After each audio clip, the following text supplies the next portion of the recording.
on one more project, I'm going to show you 3 good uses for a 99-cent pool noodle. First, you can use it to protect the hoses from your juice can in your engine, or you can use it as a makeshift baby bath ring to help wash your baby. See, your baby will fit right down in there and that'll support its head. But for now, we're going to concentrate on making a pad for your change table with a 99-cent pool noodle as a curb so your baby can't roll off too easy. I had to measure and write down how big the top of that dresser is that I'm going to use, and then what size pieces of fabric and batting I'm going to need. So I wanted to make it on the bias, so to make it that way I just folded the corners and used the ruler to decide how wide it was going to be. Actually, that's a yardstick. A yardstick is 36 inches, a ruler is 12 inches. Anyway, I used the width of the yardstick for how wide the double stripe part was going to be. And then I marked how far away I wanted the next double stripe to be. So that's 5 inches. Sometimes I start at 0, sometimes I start at 5, sometimes I start at 10. I find I can count by 5s pretty good these days. You know, I've been practicing. Anyway, I made some marks and then I double checked to make sure I'm square with the first line and are perpendicular to the first line, square with the lines. Anyway, so that my diagonals all stay parallel to one another instead of running amok. Mark all of those and then continue across the whole piece of fabric marking them. They're every 5 inches apart. The square is 5 inches by 5 inches with the stripes being the width of that Home Depot yardstick. Anyway, work that all the way across until I've marked up this whole piece of fabric, and this will be the top of the finished quilt. You know, I'll probably make this one the bottom of the finished quilting part so that my pencil lines don't have to show on the finished product. Anyway, this is a key. This spray, glue, batting stuff. You're going to want to use this, and you're going to want to use it outside because overspray of glue is just a bad idea. So it's pretty windy out there the day I did this, so I'm going to pay for that later. But see, I put 2 layers of batting there because I want it to be really soft so that I don't conk anybody's little baby heads. This to me is the hardest part, and that is quilting. Oh, I got to plug that in. That machine's going to run better if I actually plug in the controller foot. Anyway, make the stitches a little bit long. And to me, this is the hardest part because it's such a big, bulky thing, and my machine is not a quilting machine. It can do this, but there are machines that are made more specific for quilting. But anyway, it works out well. I just have to pay attention, which I don't always do. And you'll see that in a minute. But I started at the middle and kind of worked out. I kept going the same direction across the fabric, but I did start from the middle and work out. However, there is a point where I didn't check that my bottom fabric was glued down well. Remember I sprayed it outside? Well, I think some of my glue became overspray and totally missed it. So somewhere around here I'm going to notice that the bottom layer is not smooth, and I'm going to have to do what? Take it out. I'm not going to be able to keep going until I fix that. So at this stripe, when I get to the other end, I feel the bottom and it's like, oh, that's not good. So I start messing with the seam ripper and then finally just take it off the machine and see that I have allowed that bottom layer to bunch up. This isn't something you can just push on through and make it be okay. It was just not a good thing underneath there. It was all wadded up. So look, see? Boo! Anyway, I spent a little time with the seam ripper. The seam ripper is part of sewing. Going backwards does seem to be my favorite way to sew at times. Anyway, I took all that out and got that back to where it was still smooth. And here, don't look. I'm going to hide from you. Do you see what was in my hand? Oh, I sprayed some of that in the house. Don't tell.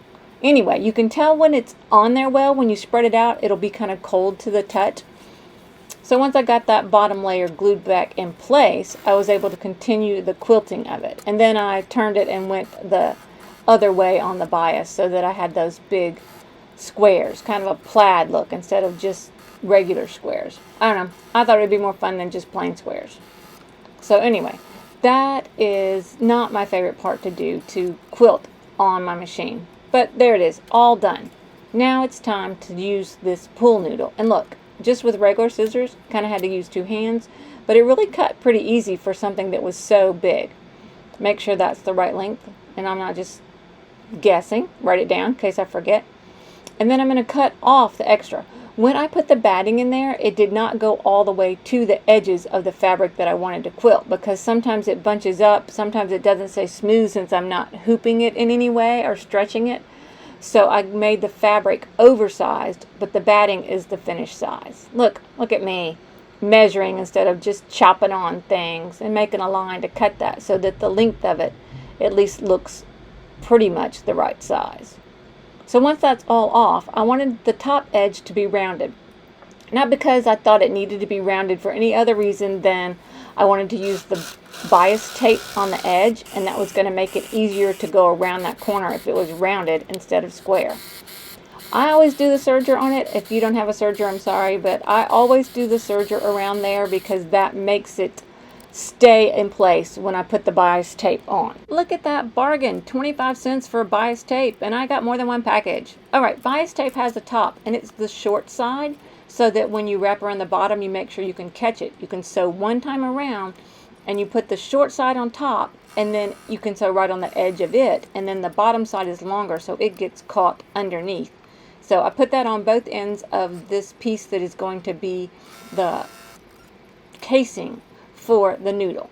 Alright, I did check there, make sure it's the right size, and then I put the bias tape all the way around on the big part of the pad. Remember, start with the little side on top, only this time I'm going to sew there at the fold of the bias tape so that I make sure it stays wrapped around.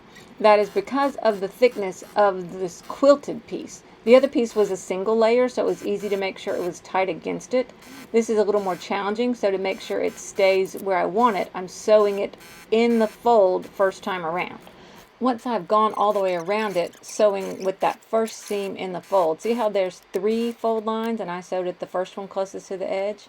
Then I can go back and wrap it around and just top stitch, because now the bottom folds under further than it does on the top if it's folded straight, and so it gives you a little bit of grace. So I did the 3 sides that are finished, and now I'm going to sew on the casing for the pool noodle that makes the curb to help keep the baby on. So I have a little extra seam allowance there, so instead of cutting it off, I'm going to let it stick out beyond. So the bottom is the quilted part, and then I've got it folded over beyond the edge. Oop, quick thread change there. Folded beyond that to stitch the second time to make my tube. Then that extra that I have left over, I'm basically just hemming it on top of that seam allowance there so that I have a finished edge, and this will be on the bottom underneath the pool noodle side of it. So it doesn't really show. I didn't want to put the bias tape there, but I needed something. Fill it with the pool noodle curb, and there it is. Time to change some diapers. Yay! So maybe that was useful for you. Maybe you're gonna need to give your baby a bath. Maybe you need to make a curb so your baby doesn't flip off of its changing table pad. Or maybe you've got that, that juice can thing in your engine and you want to protect the hoses. I'm sure it's not a juice can, but that's what it looks like to me. Anyway, I just wanted to tell you that I love the Lord because He heard my voice and my pleas for mercy, because He inclined His ear to me. Therefore, I will call on the name of the Lord as long as I live. See you next time.